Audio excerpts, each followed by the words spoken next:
is Guardian Radio, your station for up-to-the-minute news and intelligent, interactive, and engaging conversations. 96.9 FM.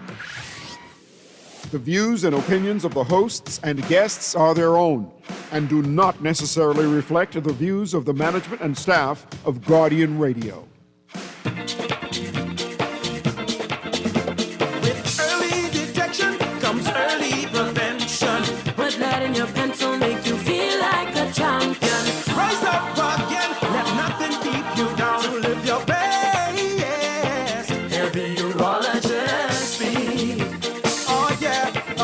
Think you're losing grip of your manhood, don't give up on hope. Don't be ashamed, it's time to take control. Get some help from the urologist. You will find He'll help you solve your problems on 96.9, yeah. I'm telling you, with early detection Comes early prevention. put lead in your pencil, make you feel like a champion. Rise up again. Let nothing keep you down. Live your best. Hear the urologist speak. Good evening, Bahamas. This is the Urologist Speaks. Thank you for joining myself and Dr. Wesley Francis, my co-host, who's a surgical oncologist and Bahamian general surgeon. Welcome, Dr. Wesley Francis, as always. Thank you, Dr. Pinto, and good evening, Bahamas. It's great to be here and to have these conversations with you. So today I would like to first, on a personal note, wish my uncle Larry, Dr. Lawrence Davis, who is 90 years old today. So I think that gave me the idea. Let's talk about longevity. Let's talk about how we're going to live longer and live better.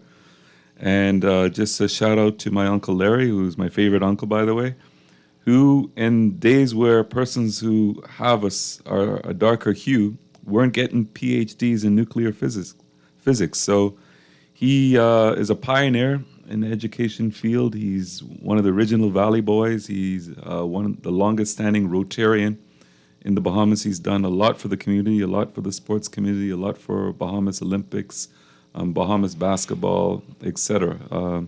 He's a true Bahamian and icon and a legend. And he came from humble beginnings, as did my mother and their siblings, where my maternal grandfather never went past grade 3 in elementary school. My maternal grandmother never went past grade 5 in elementary school. And in those days, grade 3 and grade 5 are not what they are now. My grandfather, when he was still alive, used to always remark he had to teach himself how to read. But he saw the importance of education, and that's what I always try to strive and impart to the youth out there, men, young men and young women, boys and girls, that education can be a key to take you, and Dr. Francis has spoken about that a lot, from the humblest of beginnings and the most destitute of beginnings to the highest of heights. See everywhere you never thought possible around the world, have opportunities you never thought possible. My maternal grandfather had 11 children. He made sure all 11 went to university. His brother, unfortunately, died in his prime, leaving 12 children, and that was D.W. Davis, who the school is named after. And my grandfather also helped put those 12 children through school. So he actually put a total of 23 people through school. So my hats are always off to him, and he always instilled the importance of education. So what has education done for you, Dr. Francis? From where you've come to where you are now, did you think that it was always ever possible? No. I mean, I think for me, education, and I believe I've said this before on the show, and I mean, I always encourage young men, young women. Education has been the passport for any and every destination, any and every success in my life. If it were not for education, and I always brag and say a government school education, a good government school education, I would never have gone to medical school. I mean, because that was the foundation that gave me the fundamentals. I went to COB, which is UB now. I didn't have another opportunity. That was my opportunity. And it became a great opportunity. That led me to med school in Jamaica. And then the whole world opened up after that. And so, but it was those foundational years.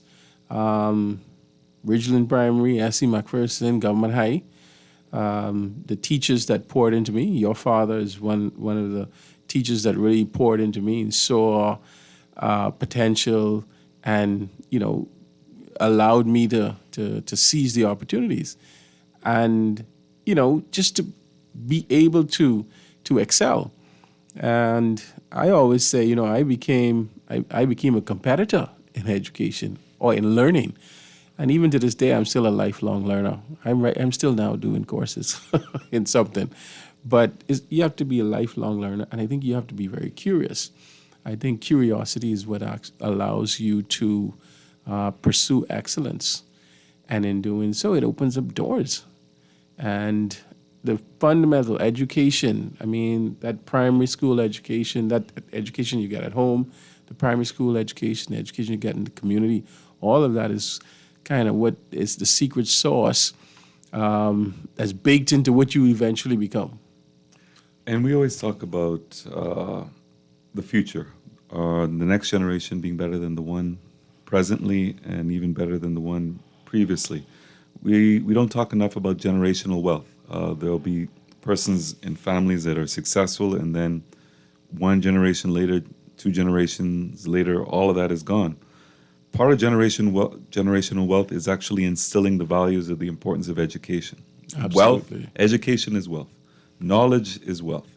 And we're not just talking economics, but it does go off into the branch of economics, but we're talking about being worldly intelligent, seeing the world, knowing about the world, having opportunities that you never thought would have been possible, having job opportunities. Right. We may come back home because we love our country. We might go through hardships as pioneers in certain areas, but to make a difference so that the next generation doesn't have as hard as we had it. But we can go anywhere in the world. I've had opportunities. Even I wasn't even actively looking for a job, but once I did my fellowship, I was offered a job in Hamburg, Germany. I was offered a job in Amsterdam. I was offered a job in Dubai. I was offered a job in New Zealand.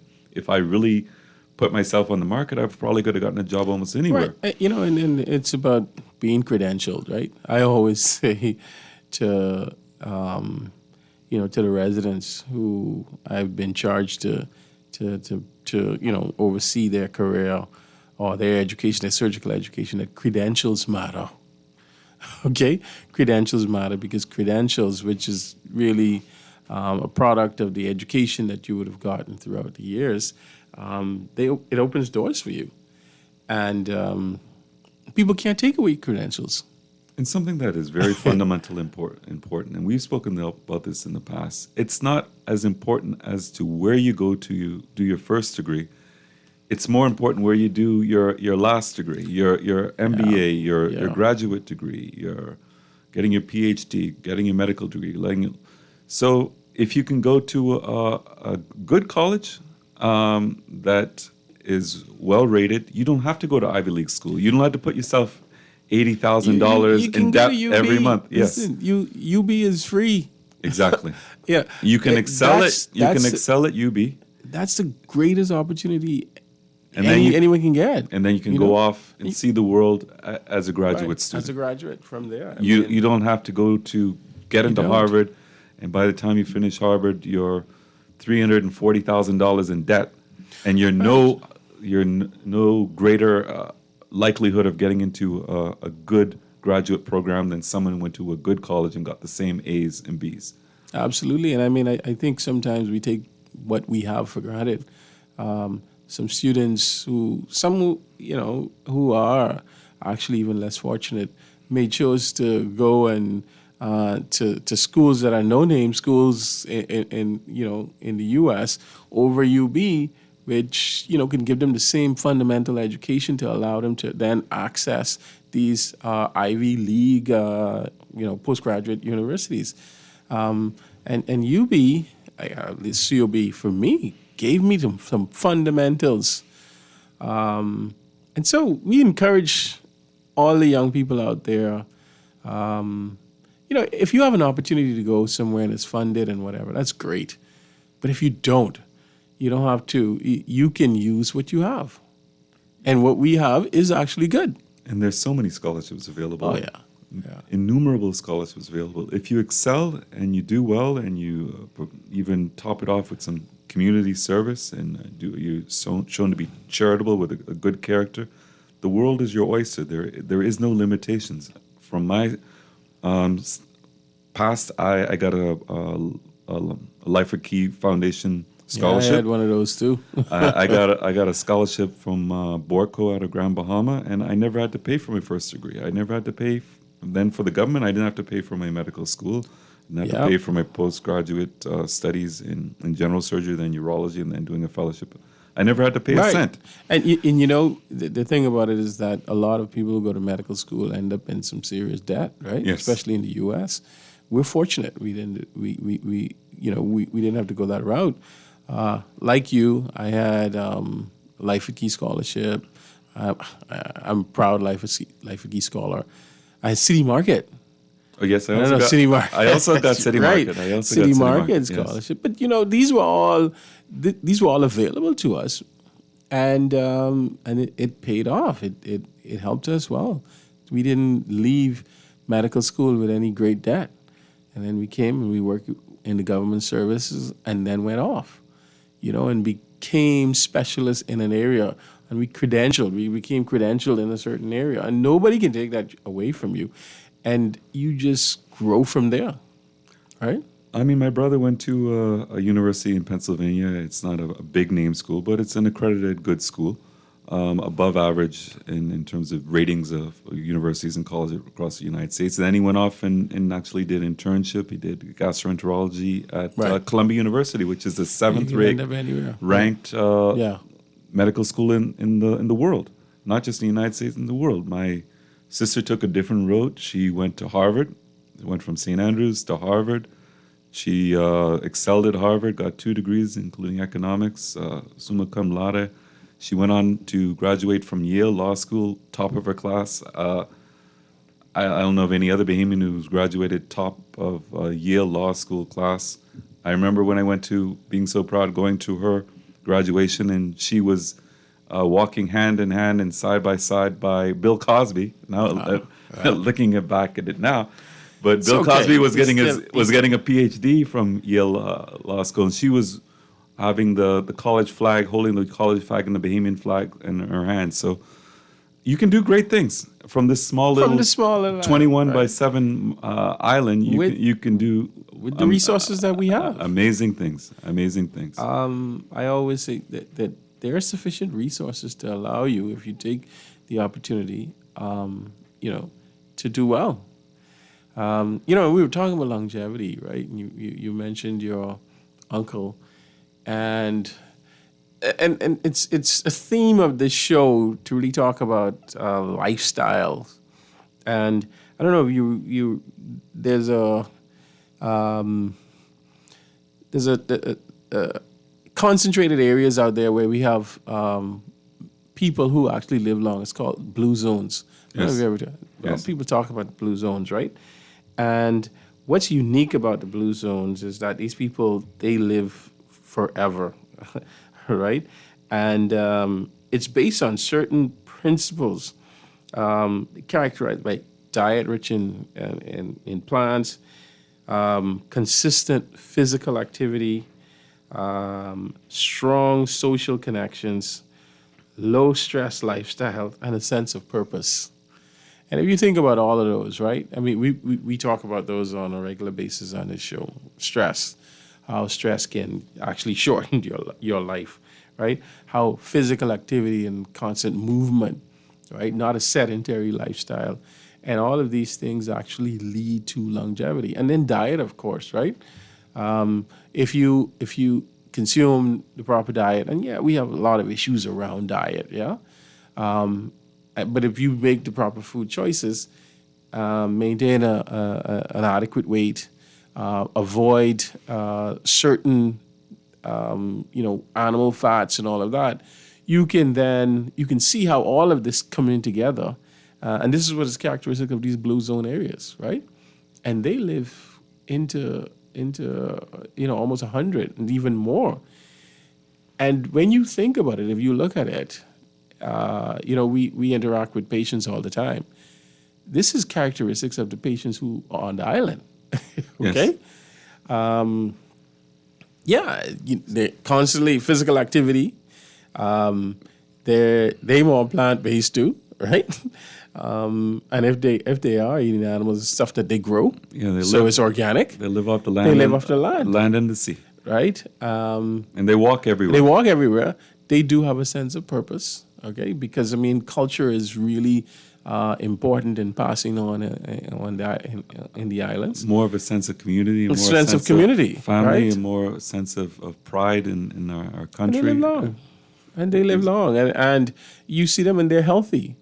You see them, they come to see you in the clinic for the things, the ailments that they may have, which are the usual ailments associated with age, but they are healthy for their age. And when we talk about, we're all hoping maybe we live to 80 or 85, but if we modify our behaviors, we might be able to extend to even 95 years old. So we look at high blood pressure control. We talk about proper exercise, nutrition, weight management. That's extremely important for an obese nation such as ourselves. Adequate quality sleep. That is imperative in terms of getting 7 hours of quality sleep for your coronary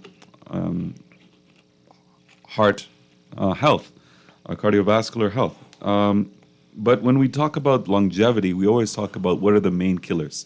Obviously, it's coronary artery disease, it's cardiovascular disease.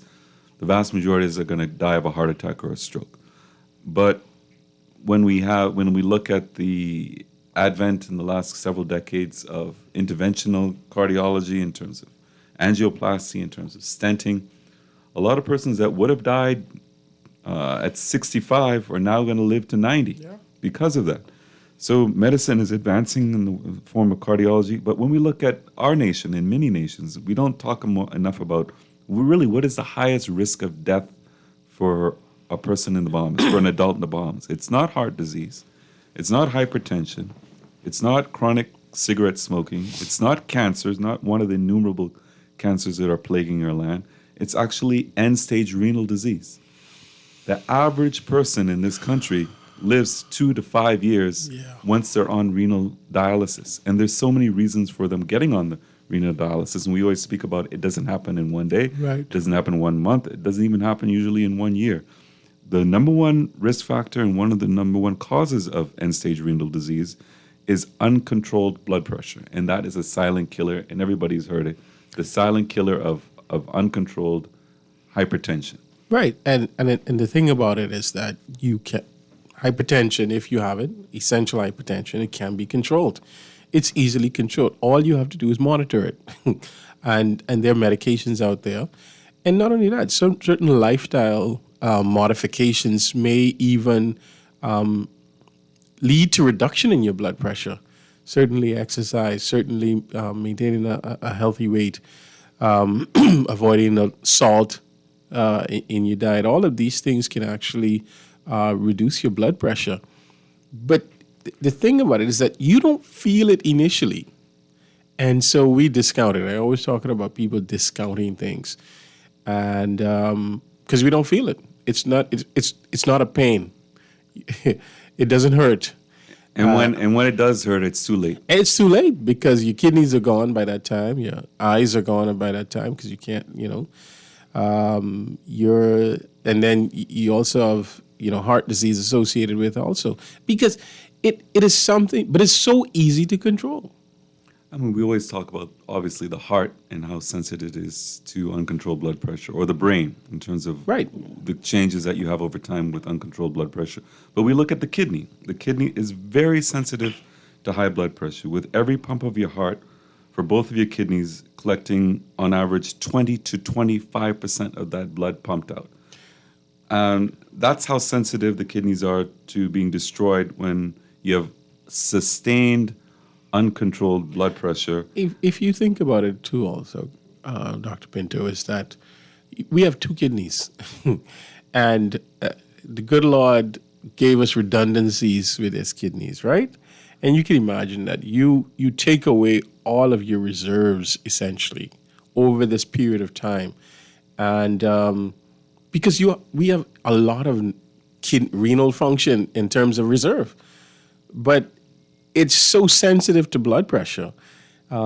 It reduces that reserve and reduces the function to the point that it doesn't work anymore, And that just goes to show you how important or how crucial dealing and maintaining your blood pressure, becomes. And likewise, diabetes. When you look at systemic diseases, non-communicable systemic diseases, whatever is going to affect your left kidney is also going to affect your right kidney. Yes. So whatever is damaging one is also damaging the other. Even though you may have a spare kidney, both of them are under siege, Right. and they're slowly dying before your eyes, and you don't even know it. And not to talk about what's going on with your blood vessels, what's going on with your heart, Right.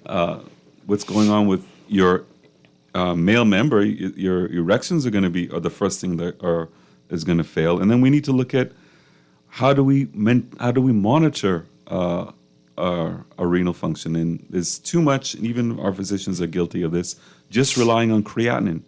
Creatinine is not a reliable indicator in terms of a serum blood value, in terms of a range of creatinine for giving us an idea of someone's true renal function. It gives us a broad idea, but in terms of, we need to look first of all at the estimated GFR, glomerular filtration rate. And if we see that glomerular filtration rate slowly falling, someone's in trouble.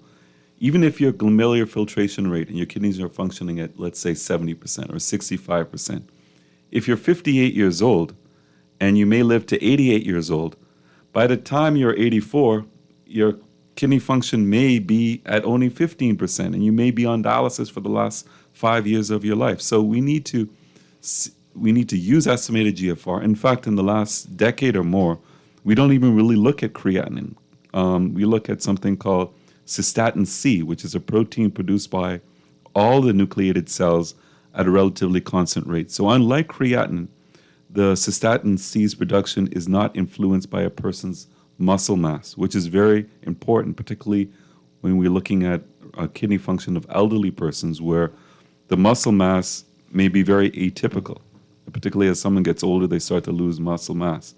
Estimated GFR, when you're looking at creatinine estimated GFR, also you have to look at racial-based multipliers. So estimated GFR for a man of African ancestry is not going to be the same normal range for when you compare with someone who's Caucasian. So our family physicians and family practice providers need to be educated on those things, right? Because I think the average fellow out there ain't really it doesn't mean much to them. And so creatinine, is what most lay people would understand and follow. Not that I'm saying that anybody can't, but certainly I always say that healthcare is based on a relationship that you have with your family physician. And it's a state of where you have that initial contact and a state of continuous monitoring. And all of those variables that you discuss now, the practitioner or the provider would be following over time. And sometimes we just think about just a snapshot, like when we just get one set of labs, just a snapshot. But it's really over time that we need to look at these things. And if people actually just see their family doctor once a year, even if it's just once a year, and you're hypertensive, you think about it. Think about the access that people would have, right? One, you have NHI, so you have access to a family practitioner, right? And you also have the drug plan. Okay, so let's say you're hypertensive and you need drug. A lot of those drugs are on the drug plan. So again, the taxpayers, we're already paying for all of this. And people have access to this and they don't use it. And so, we're encouraging people now who are listening to us. Please, the access is there. It's available. Use it. And then, because we need to be constantly monitored. And you talk about creatinine, you talk about statin C and all of that. The providers, the burden is placed on the providers to now follow that up, right? And keep people healthy. And it's important that when we're looking at blood pressure control, you want to have your physician needs to be able to fine tune that blood pressure. That means Absolutely. you need to monitor it at home, and you need to come in initially when you're on those medications to see if you're on the right dose, if you're on the right medication. Unfortunately, some of those medications can cause horrible side effects. Absolutely. And then we can Yeah. overshoot. Right. You can cause the blood pressure to be too low. So you can try and solve one problem and create even a worse problem where someone has postural hypotension. They're so lightheaded when they stand up. When they're driving, they're almost passing out. They feel nauseous and And unwell. this is and what the everything. monitoring is about. Exactly. Right? This is the monitoring about. I always say, if you had one car that you had to maintain, just one car, you couldn't buy another one, just one car. How much time would you get that car serviced? If you buy any new car now, or even a used car, you get a service a couple of times a year. But the one car, which is your body, which you can't trade in, you can't buy a new one, needs repairs more often than not, but you refuse to go in to the mechanic or to the provider to take care of yourself. And I think this is the awareness that we hope that our listenership would take on. Yeah, you're exactly right. Far too often, young men in particular feel like they're invincible. I always say that all the time. They don't care about their health. They don't tomorrow. They don't care about consequences. They're living in the moment. They're living for that moment pleasure. They don't know what that pleasure can cause them in terms of grief and harm for the next 25, 30 years or for the rest of their life. There are far too many men who don't want to use a condom. They're being very irresponsible. There is still HIV out there. There's still hepatitis B, C, D. There's still herpes. There's no cure for herpes. Do you imagine you get herpes and every time you have a stress in your life, you can have an outbreak. There's HPV, the most commonly form of sexually transmitted disease. There's syphilis. There's chlamydia. There's so many things. And we're not even getting into unwanted pregnancy. Right. So you're not in a committed relationship. You hardly know this young lady, but you're putting yourself at risk of having to pay for the next 21 years for a child with a woman that you don't know at all. And you got to protect yourself. There are a lot of women who are unscrupulous. There are a lot of men who are unscrupulous. You could look at it from both sides. There's some women who will try to see that you're getting somewhere in life. They're going to try to hook you. They're going to say, you know what? If I can get a baby off of this one, then maybe for the next 20 years I can live on easy street. So you got to be careful out there. You only got one life. There are too many men who wish they can take back that moment where, you know what, they wish they used a condom. They wish they didn't go and sleep with that particular woman. You can't take it back. You can't take it back. After the 20th herpes outbreak in a 5-year period, they can't go back. They're full of rage and anger at themselves. You know what? Use that anger and rage to speak to your cousins, speak to your nephews, speak to those in your church. Make sure they don't make the mistake that you made. That is something positive that can come out of something very negative. And I think far too many people make mistakes and they stay silent, and they don't want, obviously they have those that they love. They obviously, if they think about it, don't want those who they love and care about to go down the road that they went through. And that includes even ending up in Fox Hill prison or getting into a life of crime or getting into a gang life. There is no future in any of that. No. Crime is not a career. Crime is going to end one way or the other. Well, yeah, you're so right about that. But because people, it's in the moment, right? Even if it means in the moment, crime you don't get pays. caught. You're right, in the moment. But in the That's end, the thing. even if it means breaking your mother's heart, or Right. yeah, Which happens, right? over and over and over. And regret is a serious thing after some time, right? To you having made those decisions, and so this is why we have to be responsible, and really understand the consequences of our decisions, and think about it. If you don't take care of your teeth, you get periodontal disease, right? That's a decision that you make. You didn't take care of your teeth, right? If you practice unsafe sex, and you're not responsible with that. The consequences of that is, again, as you mentioned, all of these these are communicable diseases, right? And again, unwanted pregnancies, and then you then bring that child into a situation where less opportunities, less for that child to then grow into, right? And culture that may not be so very wholesome. And then you continue the vicious circle. And again, if you fail to go and see a doctor, or you're hypertensive and you don't take your meds, what are the consequences of that? There are real consequences of that. Your kidneys fail, right? and so we could see how these things happen because of our choices. We make the choices. And, I have a good friend that always say to me, listen, if you make your bed, you got to know how to lay in it. Yes, and when you're young, you're stupid and you're foolish, and you just don't see what can happen tomorrow. No. That's why it's always important to have mentors. That's why it's very important to have older cousins, siblings, neighbors that you listen to, and listen to the stories and the mistakes they made, so you don't go down and the mentorship. same road. Mentorship is about passing on experience, Very much so. Because you don't have to experience everything for yourself. Yes. You could learn from other people's mistakes. And reading is also a wonderful way Absolutely. to gain knowledge. We'll speak a little bit more on the other end of the break. This is Urologist Speaks.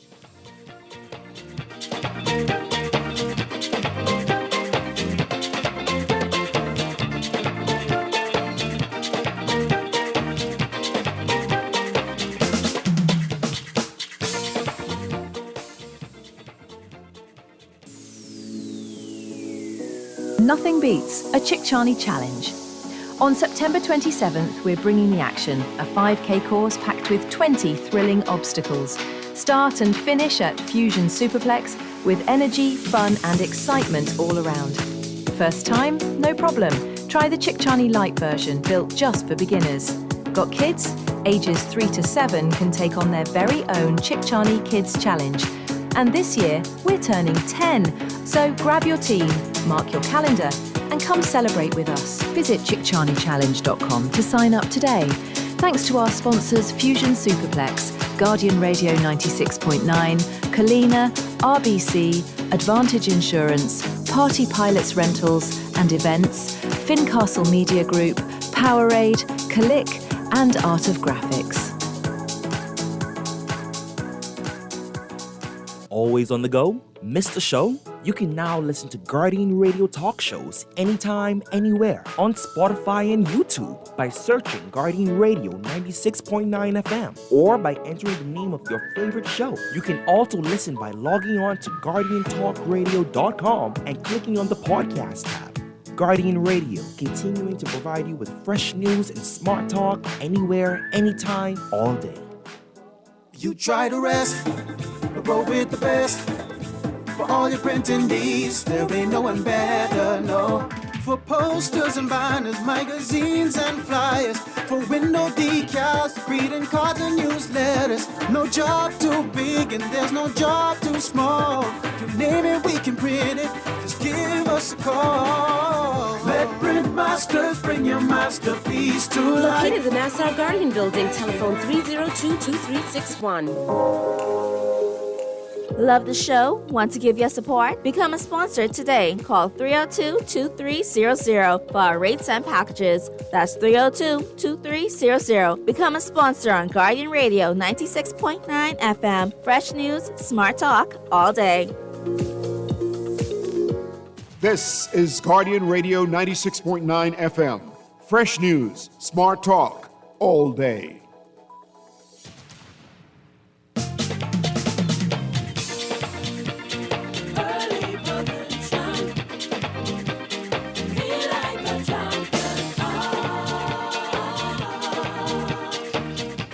Welcome back. This is Urologist Speaks with Bahamian urologist Dr. Greggory Pinto, and I'm joined, as always, with my co-host, Bahamian surgical oncologist and general surgeon Dr. Wesley Francis. We're talking about health in general. We're talking about longevity. I mentioned, again, happy birthday to my favorite uncle, Dr. Lawrence Davis, who has his PhD in nuclear physics, who's celebrating 90 years old today. So we're all trying to get to 90, and my Uncle Larry is a good 90, still driving, still active, still out in Rotary, still going out on the basketball courts to support the younger men in the prairie of St. Francis Church, prairie grounds of St. Francis Church and the basketball court there. So when we talk about our country being so unhealthy, Dr. Francis, obviously the physical is obvious. The obesity we see everywhere, from young to old, male and female. We are an obese, overweight nation. And there's so many reasons for that. We talk about the sedentary lifestyle, the Western diet, the acidic diet, the fatty foods, the processed foods, the red meat, the fast food. We drive everywhere. We don't bicycle. We don't walk. We don't spend enough time exercising. We don't have enough time to eat right because of economics. A lot of healthy foods, unfortunately, are more expensive than unhealthy foods. But we can be the healthiest nation on earth, where our diabetic rate goes from where it is now, 1 in 7 being either diabetic or pre-diabetic for adult, male and female, to maybe 1 in 20. We can cut down our cancer rates for prostate cancer, colon cancer, breast cancer, through lifestyle modifications, through dietary changes, through behavioral modifications. We can be living longer. We can get the average Behavian to live to 85 years old. But if we don't look at the other levels of our unhealthy nation in terms of the social ills, in terms of the stress levels, we don't speak enough about the mental health of our nation as a whole. The stress is an overwhelming problem. Studies have shown as many as 70% of adults at any one point are dealing with significant stress in their life. And for many, they feel very isolated. There's no outlet. There are not enough support groups. Particularly, unfortunately, because we have a very matriarchal society. In the 1960s in the Bahamas, 60 to 70% of children were born within wedlock in a nuclear family. Now it's the opposite, where about 30% are born in a nuclear family with both parents married, and 70% are born to unwed mothers who, unfortunately, the vast majority of them have little to no support. So they're living a very stressful life. Many of them, unfortunately, got pregnant at a young age. A lot of them did not achieve the academic level that they wanted to, or the career that they wanted to get into, because they were sidetracked with a child they didn't expect. Again, let's get back to using protection and being responsible and looking at what can happen with your future. Again, choices, right? Yeah. Choices. I mean, how many women wake up and they're 28 years old and they don't know how they had 4 kids with 4 men? And it's not going to get any better. But at least, you know what? You made difficult, bad decisions. But let's make sure that your daughter doesn't go down that road. Let's make sure your son doesn't contribute to the degradation of our society in terms of nuclear family by changing the trajectory that you have and making sure that your offspring go in a completely different direction. So when you're dealing with stress, you're going to have sleep disorders. You're going to have chronic fatigue. You're going to have the too many of us that are burnt out. We're going to have gastrointestinal issues that are manifesting because of it. Your mental health can actually manifest with physical pain.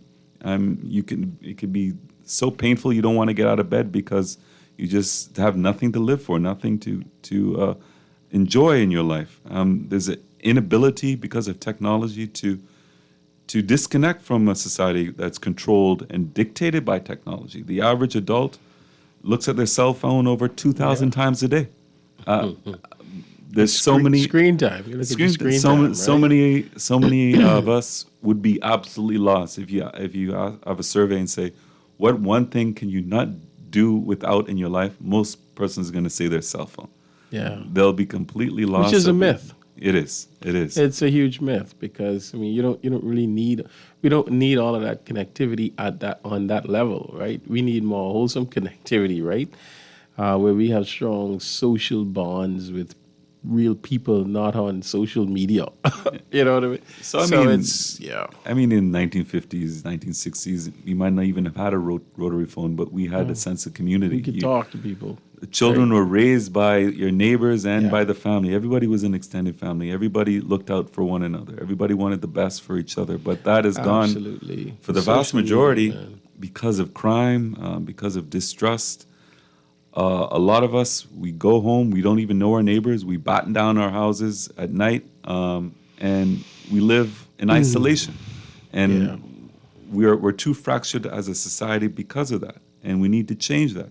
We need to have more community, we need to have more outreach, we need to have more clubs, we need to interact with those in our neighborhood. We need to have more church organizations and groups to bring the community together. And that can make a lasting impression and a very impressionable 8-year-old who never knew his father, or a 6-year-old who is basically raising herself because her mother's has 3 jobs just to make things go by, to get by. So we need to find an answer. It's not just the physical unhealthiness of our nation. It's the social. It's our judicial system is in disarray. How can someone who, as a 35-year-old with 3 kids and a wife, doing everything right every day, going to his job, paying his bills, sitting up with his children to do homework, and then in the middle of the night he wakes up to a gun to his head.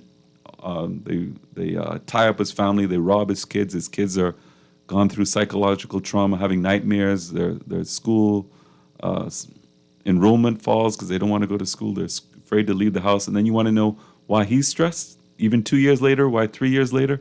And even when they catch the person, a typical scenario is it doesn't get to court for 5 years. Or if it does get to court and someone's convicted, they get a very lenient sentence. During the time, that same person you saw with a gun to your head and in front of your children, threatening your life, is out on bail, on an ankle bracelet, hanging out with his other criminal friends on the streets, smoking weed, not doing anything but creating more devastation in our society. This has to stop. We cannot have a revolving door where persons have no consequences for creating hell in our society, where right now we, as a public, a law-abiding public, are the ones who are actually in jail. We're the ones with the barbed wire fences. We're the ones with the guard dogs in our yard. We're the ones with the chains and the alarms and the bars on our windows, and we're the ones who are scared to come out at night. Where is our society where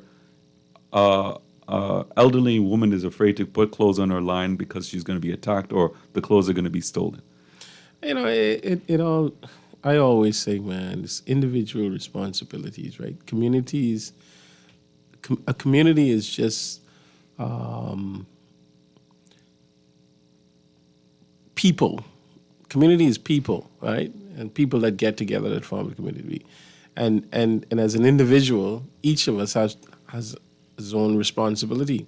We have responsibility to take care of ourselves and then to take care of our community, or develop the community for everyone to have an environment where we can prosper in. That's really what community is about, right? But if we all become so selfish and only self-interested and do the things that that we're gratified by, and not have a sense of this community, then it becomes a problem. The community falls apart because we all just become individuals who make decisions in our own self-interest. In general, that's really what it is. So when you start treating your neighbor as yourself, or looking out for your brother, I think that's when the community gets better. And it starts with those fundamental units. That's when, as an individual, you get better. As a community, you get better. And then, that extends to as a country. Crime, lawlessness is a greater cancer in our society, on the fabric of our society, on the future of our society, than actual cancer. Well, yeah. I mean, there's a lot of, you can correlate, or you can actually look and compare what cancer does to an individual to what crime does to a community, right? I mean, it metastasizes, it finds its way, right, into all the fabric of that community and causes decay. I mean, we were both for decades at Princess Margaret Hospital. In every government clinic, I'm still at Princess Margaret Hospital. Yes, I will say that. Right. But we would go, and And many times first people we have there is we see guns.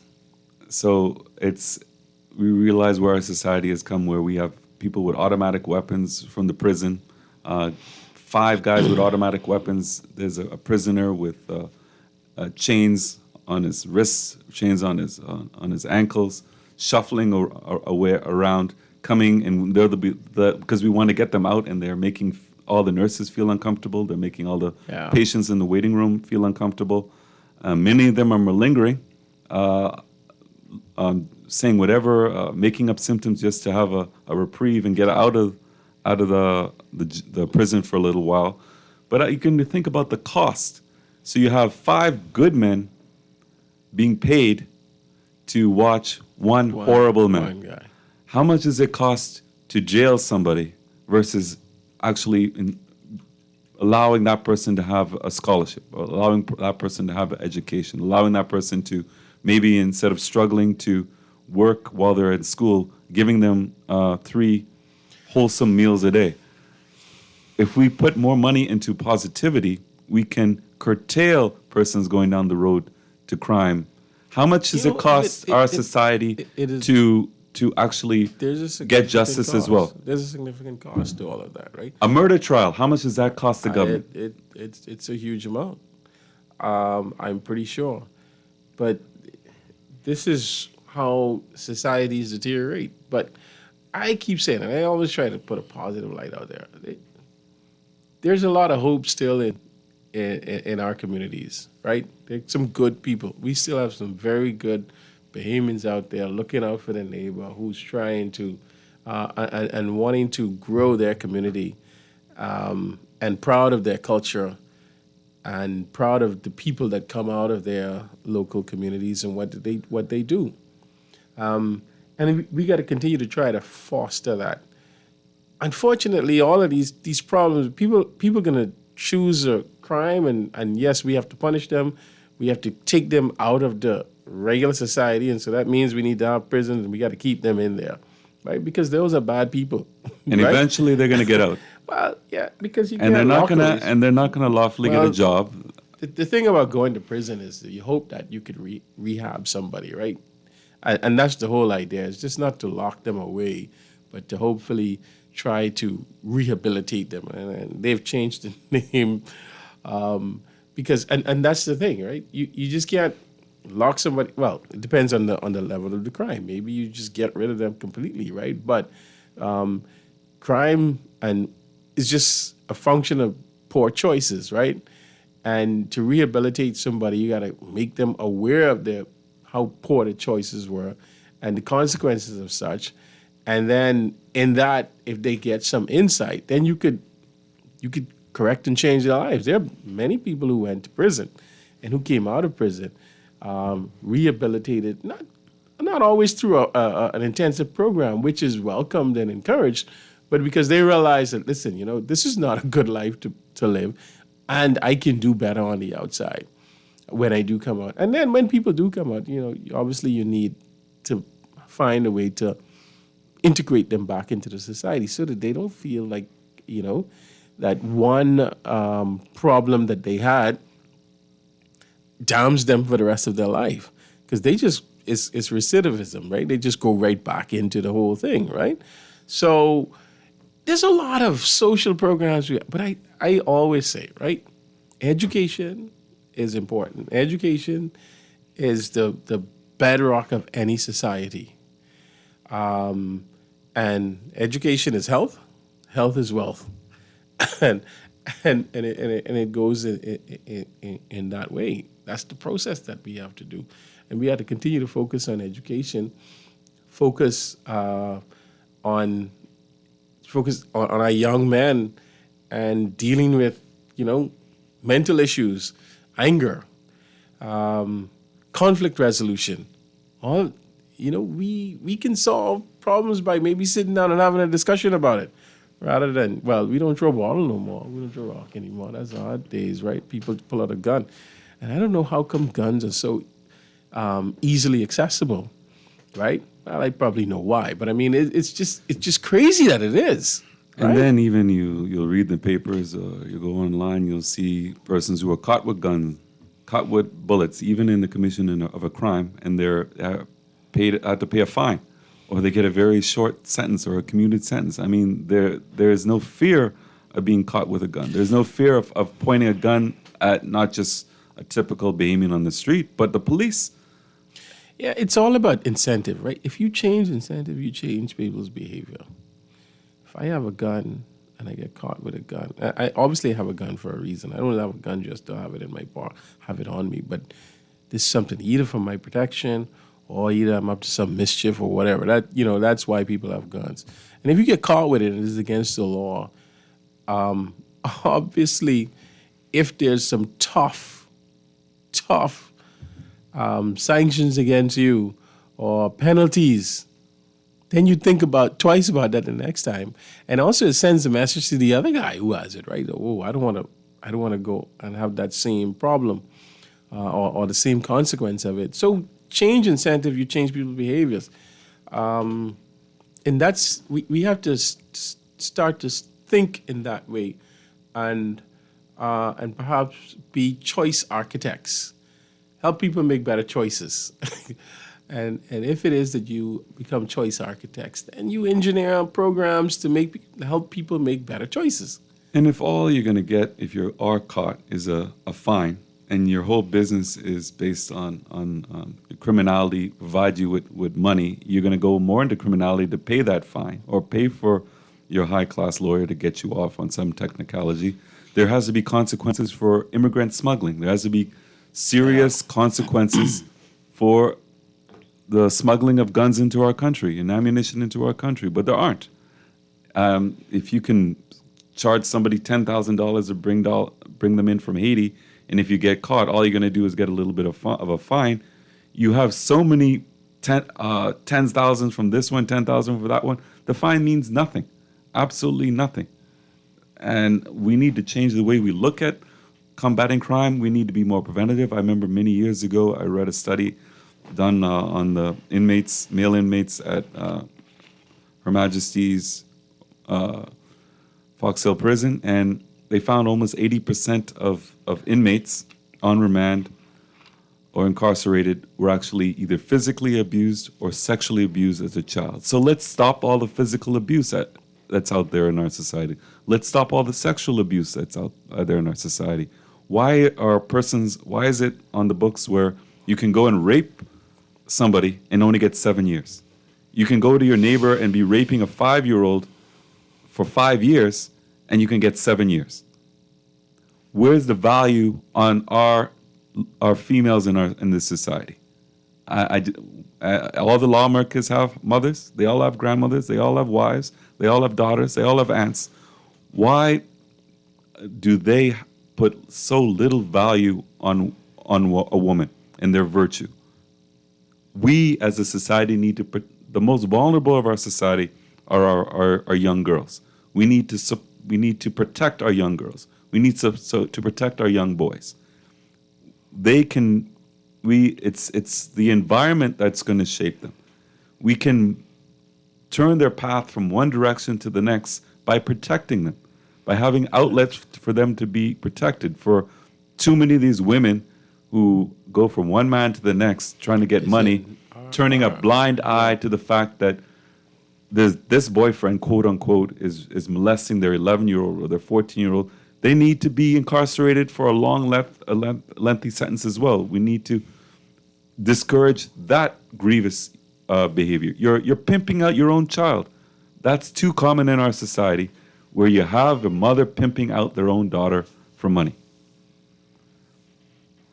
Yeah. Where is the change going to happen? And it's not going to change by sitting up in your church clothes and listening to a sermon that doesn't touch anything or change any way you look at life or treat your neighbor or anyone else. The change is going to happen when we as a community stand up for what we believe in, right? The laws are brought about to Parliament. I mean, that's where our laws get changed. And then we have a judicial branch that just executes the laws that are put through by the parliamentary branch, right? That's the state of our government. And if we want something changed, we as a community have to have to be stakeholders in that change, and we have to advocate for that, right? And so, yeah, I hear what you're saying. I mean, But if we want to change that, we as a community have to demand that. We have to demand it of our politicians. They're the ones that write the law, that bring the law, right? Judges, and they execute the law that basically gets written in Parliament, and that's the way it's done. So when we make our choices in the ballot box, right, we need to now start to think about, these are the people who represent us. Do they truly represent our values? What are the values that we want to espouse? What are the values that we want to be a part of Bahamian culture and be representative of this country? And, that's what we have as a community have to do it out there. So it has to be, we have to do it, Greg. We have to do it. I mean, it's not going to drop from the sky. It's not going to be like manna. We have to do it.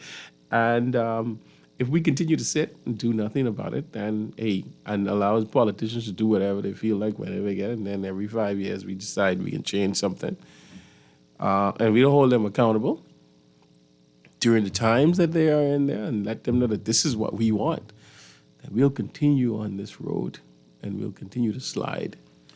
But I believe that we can do it. The average Bahamian is under tremendous stress on so many levels. I mean, many of them have just post-traumatic stress that they aren't able to deal with, or they just hide deep within, and it just manifests itself at any moment where a young boy will just because we don't really out. focus a whole lot on mental health. Yeah, we Not talk at all. about physical health a lot. Mental health is a serious thing. Poverty in itself Right. is a stressor. Well, poverty, yeah. Not knowing where your next meal is coming from, not knowing what your future is going to be like, not knowing, living in a house, sleeping on the floor, water seeping in, toilet overflowing. It's just too much for too many Bahamians.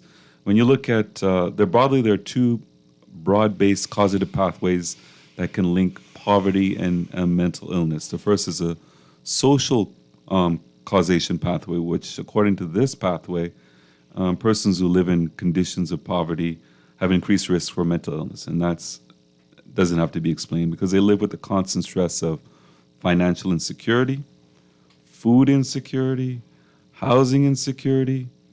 They lack a social support network. They're more likely to experience and be exposed to violence and to crime in their poor communities. They're often have greater physical challenges as well, related to higher incidences of obesity, hypertension, diabetes, and other non-communicable diseases, higher risk of having cardiovascular diseases, right? So when these persons in poverty, growing up in poverty with all this stress, they're likely to die younger. They're likely to have a stroke, likely to have a heart attack. And then you talk about the other pathway, which is the social drift pathway, by which persons with a mental health problem tend to drift into poverty because there's not enough in terms of mental health outreach in our society right at this point. So they're likely to drift into poverty during the course of their lives, and they're often more disadvantaged because of their mental health, and they're more stigmatized, and they're not going to get the job, they're not going to get their promotion. If mentally they need a week off or 5 days off, most employers are not going to be very sympathetic, but obviously, if you have a viral illness or gastroenteritis or whatever, that's something that they can understand. But they can't understand that someone can't make it to work because, you know what? This is the anniversary of my brother being shot and killed in front of me. And I just can't take it today. I'm on the verge of breaking down. I shouldn't be on the road driving to work. We got to be open about it, though, right? I mean, yeah, people suffer with mental illness in silence, okay? And disabilities in silence. If I'm an employer and I don't know all of this, right, then obviously I have to be empathetic, right? But for me to be empathetic, I also need to know. And so we can't suffer in silence. And that is what's important about the community and the social well-being. And we got to socially interact with people, not with technology, right? we need a phone holiday, and where we actually communicate with people, have conversation, real conversations, and get back to that. Because I think what helps people who have mental illnesses to be able to discuss it and to talk to them and find solutions. You can't find a solution when you don't know or you can't express your problem.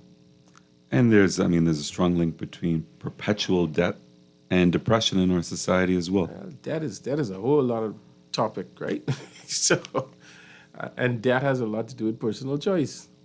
And even in this society, the typical Bahamian, they want to go on a vacation, let's get a loan. They want to get this, let's get a loan. They want a new car, they can't afford the car, let's get a loan. And then they'll have a loan. They'll have a loan from this bank, from that bank, from this credit union. And by the time their paycheck comes in, 70% is already spent out, and they're not getting anywhere. All they're doing is trying to tread water without their head sinking down. Yeah. And they don't have the motivation because they know that they're never going to get out of that debt. And too many Bahamians, men and women, get into that debt too early in life. We have a lot of lending institutions that get in that. So it's on both sides, right?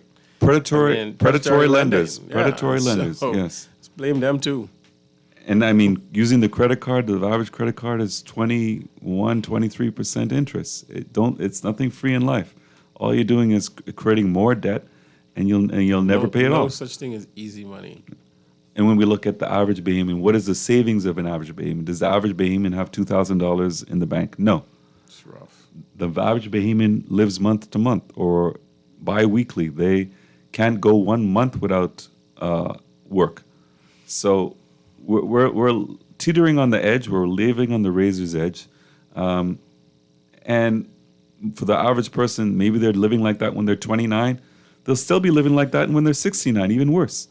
Rather, we still have hope. There's educational opportunities out there, and people can come out of poverty through education. You and I are examples of that, right? And that's how you get opportunities, right? Correct. And we just need to be personal choice. We got to make choices that will, help us to live wholesome lives. We got to take care of ourselves. We got to take care of our community, take care of our country. That's what we have to do, and that's what we got to continue to preach. Yeah, that's what I say. Education is the key, Yeah. And not only in terms of improving you and getting to a better circumstance, but also in terms of health. Education is all important. If you know what the disease process is, what causes the disease process, we always talk about being preventative. We always talk about not just being reactionary. Let's live longer. Let's live better, Bahamas. Thank you, Dr. Wesley Francis, for an interesting talk. We'll talk again next week. This is Prostate Cancer Awareness Month, September. Yes. We'll talk about that in detail Yes. next week. Have a good and safe week, Good evening, Bahamas. Bahamas.